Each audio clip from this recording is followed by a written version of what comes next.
Hello everyone, welcome back to date 34। আর আজকে আমি বকুতা আত্রাকে কইতাম পারবো যে তুমি যদি পুরো ভিডিওটা দেখো আজকে ভিডিওটা একটা ওয়েস্ট হইতো না। আজকে আমার খুব ইচ্ছা, আর কয়দিন থেকেও আজকে না, কয়দিন থেকে খুব বেশি ইচ্ছা ওর যে দেশের ডেমোক্রেসি লইয়া একটু মারতাম। মানে মাথাটাও খুব বেশি জরুরি, খালি ব্লগ মারি আর যে তার পিছু না কিন্তু যে একটা প্রত্যাবর্তন হয়েছে বা নতুন কিছু হইব বা বর্তমানে যা চলে আর কি তা লইয়া খুব বেশি ইচ্ছা চলে যে ও জিনিসটা লইয়া একটা ভিডিও ক্রিয়েট করতাম। অন্যদিন থেকে ট্রাই করলাম কিন্তু টপিক টুকে পাইলাম না যে কিতা লইয়া মারতাম আর অনেক সম্পূর্ণভাবে কেলে একটা ভিডিও শেষ করা যায় এরকম কোনো একটা পাইলাম না। তো আজকে মোটামুটি একটা আমার ডেমোক্রেসি লইয়া একটু স্টাডি করছি করা বাদে না বুঝলাম যে আজকে একটু মাথার দরকার আছে দেশের ডেমোক্রেসি লইয়া একটা জিনিস। তো প্রথমে আমি কইতাম চাই আর যে কোটা টাইপ ইন্ডিয়া আমরা লঙ্গি পড়া বাঙালিরে তোমরা ঠগিও না। আসলে এই জাতিরে লুটিয়া খাইতে খাইতে এই জাতির আর কোনো অস্তিত্ব রয়েছে না। প্রথমে ইংরেজি চুষিয়া খাইল 200টা বছর, এর বাদে 1947 থেকে 1971 পর্যন্ত পাকিস্তানে খাইলো চুষিয়া। স্বাধীনতা পাইলাম ঠিকই, স্বাধীনতার পরে আমরা ইন্ডিয়া খাইছে চুষিয়া। বাদে ইন্ডিয়া থেকে রুটেড হইয়া জিনিসটা আইলো আমরা দেশের ভিতরে, হাসিনায় খাইলো আরো 15টা বছর পুরা। মানে এই জাতিটা কোন দিন আর পুরাপুরি ভাবে স্বাধীন আছিল বা কোন দিন ভাবে মাথা উঁচা করে বাঁচতে পারছে এই জাতিরে সবসময় দাবাইয়া রাখা হয়েছে কিবা লুটিয়া খাওয়া হয়েছে। সব কিছুর বাদেও কিন্তু এই জাতি খুব বেশি স্ট্রং, কারণ আমরা বারবার আমরা দাবাইয়া রাখার চেষ্টা করা হয়েছে, বারবার আমরা মাথা উঁচা করছি। 15 বছর যে রাজত্ব করছে কিবা 1947 থেকে যে 71 পর্যন্ত রাজত্ব করছে কিবা ইংরেজের 200 বছর পর্যন্ত রাজত্ব করছে, সবকিছু কিন্তু শুরু হয়েছে বাংলা থেকে। ইংরেজও পয়লা বাংলাতেই গেছেন, পাকিস্তানও বাংলাতেই গেছেন, স্বৈরাচারও বাংলাদেশ থেকে গেছেন। এখন আমরা আশা রাখবো বা আমরা প্রত্যাশা রাখবো যে ভবিষ্যতে আমরা যে লিডিং দিব, আমরা দেশের যে আগুয়া লইয়া যাওয়া তাইব, কাছ থেকে আমরা প্রত্যাশা করবো যে ইলা কোনো সিচুয়েশন তৈরি করতো না যে কুট টাইপ ইন্ডিয়া আবার আমরা লুটো হইব। বিগত 15 বছরে কিন্তু আমরা নিঃস্ব করিয়া লইয়া যাওয়া হয়ে গেছে 94 বিলিয়ন। ছোটো কোনো অ্যামাউন্ট না, একটা ওইদিকে হিউজ একটা অ্যামাউন্ট যা আমরা ভবিষ্যৎ নির্ধারণ করতে আছি। আমরা এখন বাস করতাম আসলাম সিঙ্গাপুরের মতো দেশ, কিন্তু আমরা এখনো রইয়া গেছি যে মধ্য আয়ের একটা দেশ। মধ্য আয়ের কিতা এখন দেশের যে পরিস্থিতি, আমরা সোমালিয়ায় পরিণত হইতে কিংবা পাকিস্তানে পরিণত হইতে বেশি দিন যাইতো না।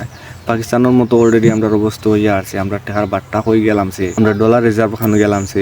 যারা এই জিনিস লইয়া আইডিয়া আছে আপনারা বুঝতে পারবা যে আমরা বর্তমানে আমরা কইগা দাঁড়াইছি। দেশের যে একটা পরিস্থিতি সৃষ্টি হয়েছে, তোমার যে নিত্যপণ্য যে আখাল দাম, পেঁয়াজের কেজি 110 টাকা, চিনির কেজি 150 টাকা, এটা কেমনে এই জাতীয় নিব আর কতদিন নিব? আমরা কতদিন তা মহিলা?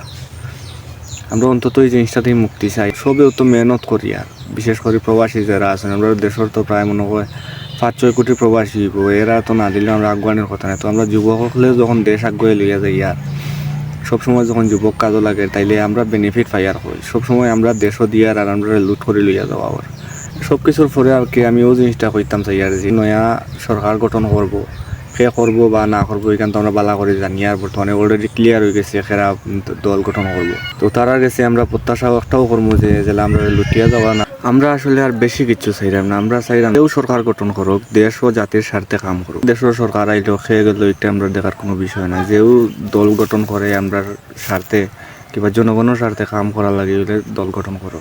আর এই জাতিটাই আর লুটিও না, এই জাতি এমনিও বহুত নির্যাতিত নিপীড়িত। খাইতে খাইতে খাইতে 100 বছর হয়ে গেছে মারা হওয়ার, এখন পর্যন্ত মানে মারা আর শেষ হন না। কত পাটিয়া মারিয়া গেলা, কত মন্ত্রে মারিয়া গেলা। তো আমার একটা আবেদন তাও আর কি, আর তারাও আমরা ভালোভাবে কাম করতো দেশের প্রতি কিংবা দেশের জনগণের প্রতি আমরা একটু হুঁশিয়ার থাকি। আর যারা মানে আমরা সাথে কাম করতে চাই তারা সুযোগ দিয়ে সুন্দরভাবে কাম করতো।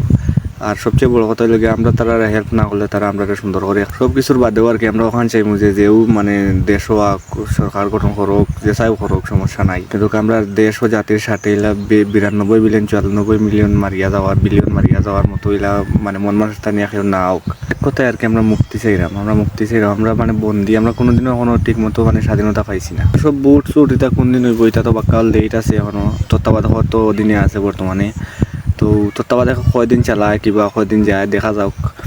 আর যদিনও চালাক তাতে আমরা কোনো নাই, মানে দেশ তো সুন্দরভাবে চলে, দেশে কোনো বাইন্ডাঙ্গা হাল্লাওয়াল্লা। ইন্ডিয়ার একটু মানে বুয়া ছাড়া আর কিছু নাই দেশও।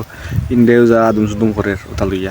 আওয়ামী লীগে তো তারা ফেক তো ধরবো, ওইটা তো কোনো বিষয় না। ফেক লইয়া তারা থাকুক, আর দেখা হইব কালকে। বালা থাকো, টাটা।